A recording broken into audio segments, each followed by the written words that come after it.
And for me, I think where the attention span is going to go moving forward. It's not going to be really, really long form unless it's evolving with you.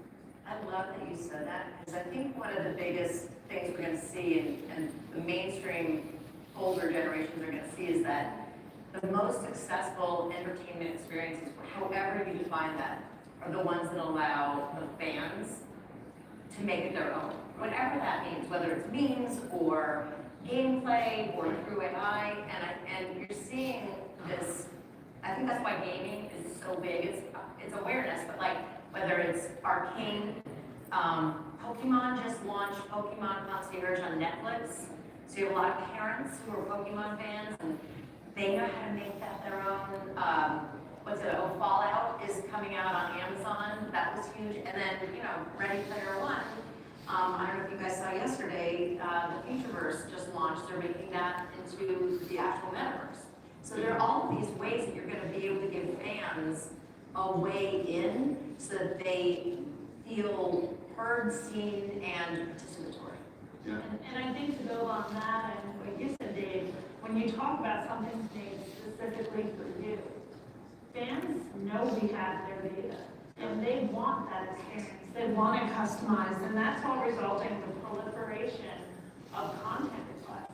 Yeah. And whether it's marketers, whether it's production studios, it's hard to keep up with that. I think we saw about double the amount of content requests last year. We expect it to go up to 5 times by 2025. So it only behooves us to use AI to figure out how to customize all of those experiences for the users, because that's what they expect in this day and age. And not necessarily experiences that they have to dial in themselves, right? I think that's what's really amazing about this. Not everyone wants to create something from scratch, right? Like some people want to be guided along the way. Again, it goes back to that inspiration element, right? Where this is figuring it out for you. It's giving you the things that you want because it's watching your patterns. And we're becoming comfortable with that. I don't know about you guys, but I love the suggestions I get on Instagram, right? For things that I might want or things I might be interested in. And I become very comfortable in that space when I think about, I'm an older fella, when I think about how scary that concept was back in the 90s, that, oh, they're gonna watch you, and then they're gonna know exactly what you want, and you walk into the store, like, that's crazy. But that's not what we want. Yeah, I'm annoyed when I get irrelevant. Right. Right. We expect it. It's like, We expect it. Right. Show me something I'm interested in. Yeah. But that's such what you just said, Jana. It's like the whole idea about do you remember when banner ads were really novel? Yeah. Wait, you know that I'm a woman and you're going to give me, but now we've gone so far past that. And I think one of the big dangers is creators becoming like human banner ads, because there's no inspiration, there's no story, there's nothing. And I think your point about inspiration is so important. But then again, like how many people here, when Nike first came out, you could design your own shoe? You guys, we did that. I created an ugly shoe. I'm not a shoe designer, I'm a shoe buyer. And so there is a limit to what you want to design, choose your own adventure, what you want to design. But I think AI will be able to help us keep it within the guardrails of being good. I call it design fatigue. So everyone has a threshold for design fatigue. I have a very high threshold for design fatigue. A good example of that is when you're decorating your living room. Some people want to pick out the sofa and the coffee table, and that's it. And other people want to say, I want that throw, and I want that pillow. Oh, and you know what? I don't like the doorknobs anymore in this living room. It doesn't go with the sofa at all. I'm going to change doorknobs. So everyone has that threshold, right?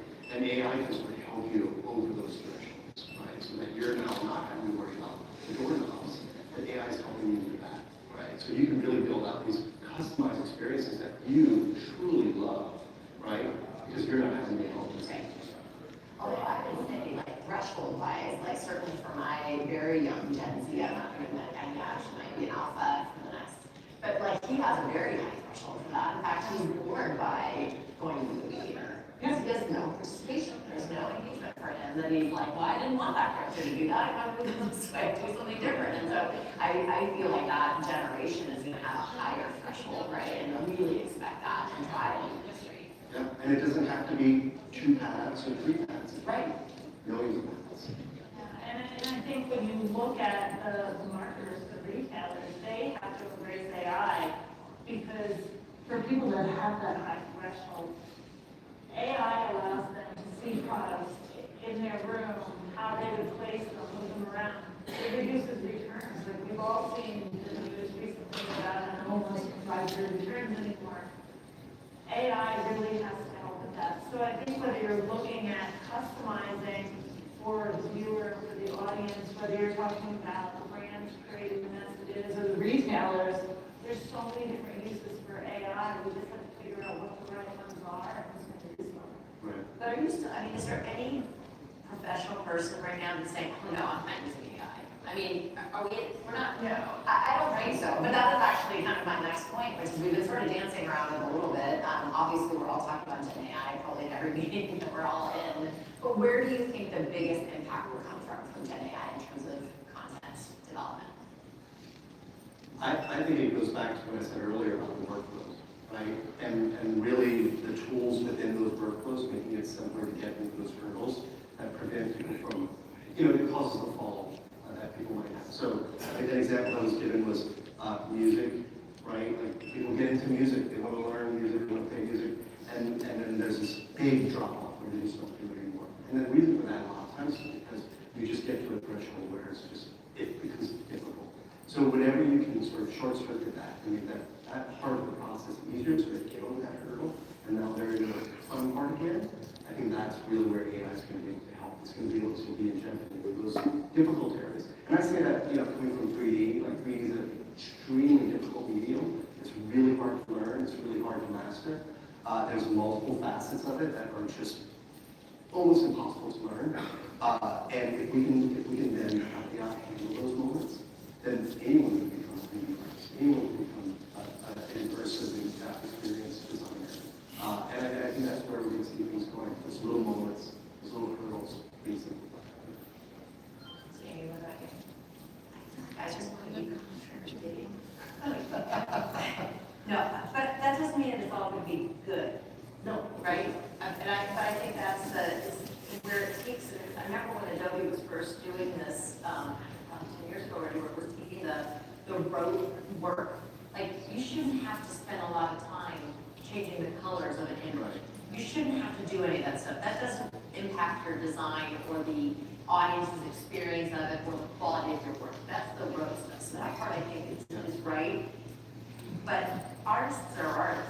Just taking away the grunt work for them is the part where I think is interesting. And that part is incredible. But I think where it starts to get to be tricky, I did some research with creators in the beginning of the year. Actually, I take that back. Last fall, what is it, 2024? And one of the things that was really fascinating is that some of them were getting worried. About 45% of them, we talked about 2,500 creators, and some of them were getting worried that they would get over-reliant on the technology and lose their edge, lose their skill set, the craft of it all, which was kind of interesting because they're all using it. In fact, what was really fascinating was that they thought they were getting over on a lot of their clients because they've been using AI